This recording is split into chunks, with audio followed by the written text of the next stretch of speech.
ब्रह्म में ब्रह्म बन जाना, यह है अद्वैत मुक्त का मोक्ष। और हम तो भगवान के दास बन सकते हैं, सखा बन सकते हैं, सायुज्य, साष्टी, सालोक्य, सामीप्य, अब फिर क्या बोले 5 प्रकार के मोक्ष माने जाते हैं। तो हमारे यहाँ शक्ति प्लस शक्तिमान है। गिरा अर्थ जल बीज सम कहियत भिन्न भिन्न, अबंधो सीता राम पद जिन्हीं परम प्रिय खिन्न। जब मानते हैं तो वही शंकर जी शक्ति प्लस शक्तिमान के रूप में पार्वती और शंकर जी के रूप में है। और सब सन्यासी शक्ति प्लस शक्तिमान का, भले देखो अद्वैत मत की स्थापना होगा कब, जब हम लोग ज्ञान के पराकाष्ठा पे जाएंगे तब अद्वैत मत की स्थापना होगा।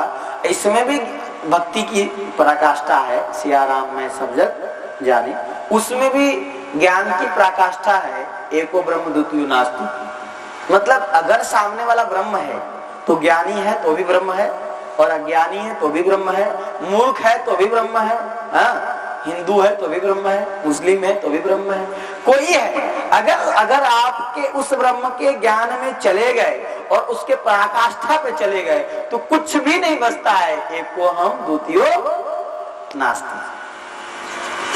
अब भक्ति के पराकाष्ठा पे चले गए तो सिया राम में सब जग जाने, करहूं प्रणाम जोरी जुग पानी। तो यहाँ पे ठाकुर जी उठाए हैं गिरिराज भगवान को। गोवर्धन धारी का मैंने कल हमने जिक्र कर ही दिया है, विशेषकर नहीं करेंगे। ठाकुर जी ने बच्चों को करे सब लोग निडर हो जाओ, कुछ ब्रजवासियों ने डंडा लगाया, कन्हैया हम लोग भी हैं तुम्हारे साथ, डंडा लगाया है। ठाकुर जी भी मुस्कुरा रहे हैं, कोई बात नहीं। देखो बात यह है कि हम लोग भगवान का कोई सेवा नहीं कर सकते, ब्रह्म का हम क्या कर सकते हैं भाई। ब्रह्म क्या कपड़े से खुश होगा, मिठाई से खुश होगा, माला से खुश होगा, किस वस्तु से ब्रह्म खुश हो जाएगा बताओ। तो इसीलिए ये वस्तु चढ़ाते किस लिए हैं कि हम अपने भाव को ब्रह्म के सामने रख सके।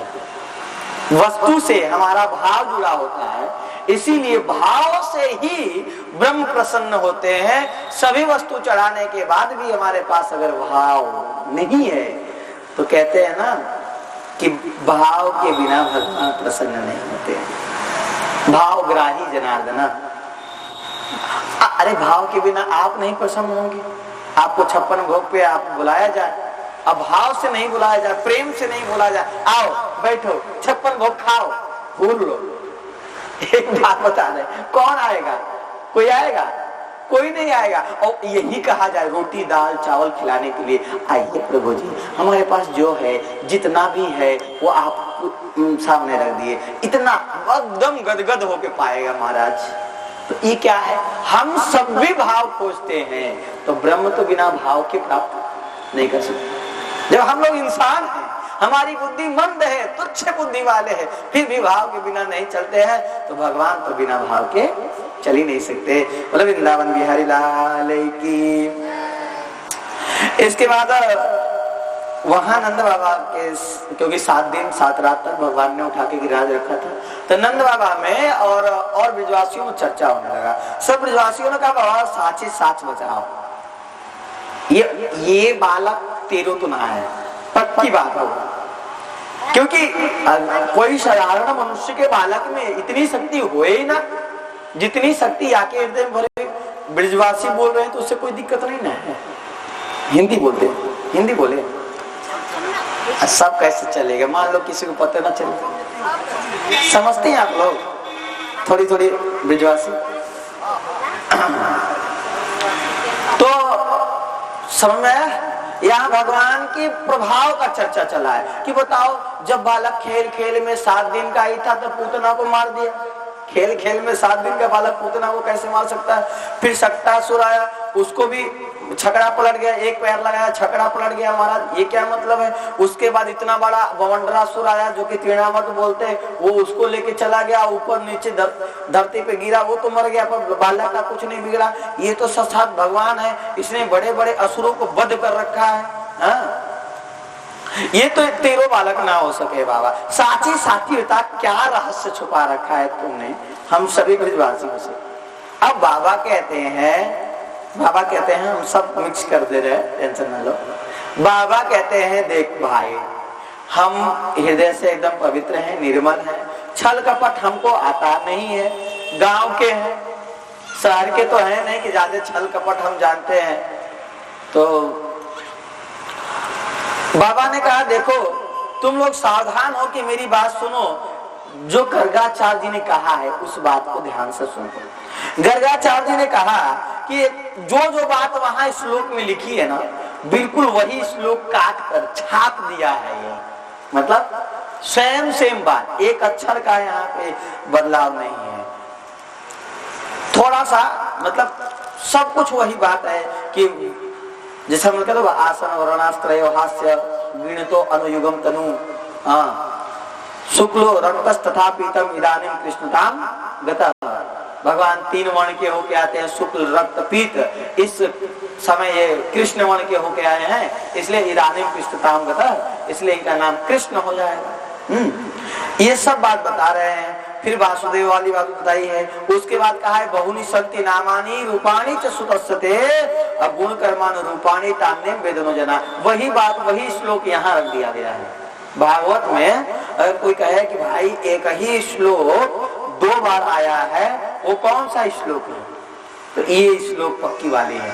बहुनी संति नामानी रूपाणी च सुतस्ते गुण कर्मान रूपाणी तान्य वेदनो जना। भगवान के नामकरण संस्कार में भी यही श्लोक आया है और यहाँ भी यही श्लोक आया है। इसमें उसमें एक अक्षर का भी कोई फर्क नहीं है। ये भागवत में 2 बार श्लोक, एक ही श्लोक आया, वहां भी यही और यहाँ भी यही। हालांकि बहुत ये सब कोई मानने की बात नहीं कि कौन श्लोक कितने बार आ गया, पर हम लोगों को तो थोड़ा सा जानकारी भी हो जाता है ना इसी बहाने। बाबा ने वही बात दोहरा दी जो कि गर्गाचार्य जी ने कहा था कि इनके बहुत सारे नाम होंगे, बहुत सारे रूप होंगे, बहुत सारी लीला होंगे, यही नहीं होंगे, ये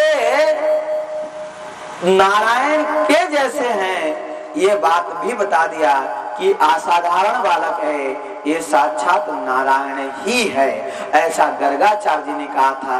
जो जो बात कहा बाद में उन्होंने दोहरा दिया ब्रिजवासियों के सामने। ब्रिजवासियों ने कहा बाबा कोई बात नहीं, अगर नारायण हमारे गांव में आए हैं तो हम लोग भी बहुत भाग्यशाली हैं, बहुत भाग्यशाली कि साक्षात नारायण का हमको आनंद मिला, नारायण से हमारा संबंध स्थापित हो गया। अब इससे ज्यादा भाग्य क्या हो सकता है? साक्षात नारायण से संबंध स्थापित होना कोई बड़ी बात, छोटी मोटी बात है, बहुत बड़ी बात है। अलौकिक बालक है। गर्गाचार्य जी ने कहा था कि नारायण ही है, इसीलिए इस बालक के लिए कोई भी काम बड़ी बात नहीं। तस्मात् नंद कुमारो यम नारायण समो गुणई, नारायण ही है। अब यहाँ पे 7 दिन 7 रात बीत गया। इंद्र को पता चला 7 दिन 7 रात भगवान ने गिरिराज धारण करके, वो भी एक उंगली पे रखा। समझिए कि साक्षात नारायण है। आए महाराज चरणों में पड़े, जब उधर से आए वर्षा वर्षा बंद हो गई, आए चरणों में पड़े और माफी मांगने लगे इंद्र की हमें माफ कर दीजिए प्रभु, हम आपके स्वरूप को नहीं समझ पाए। आपका विशुद्ध स्वरूप है, आपका निर्मल स्वरूप है,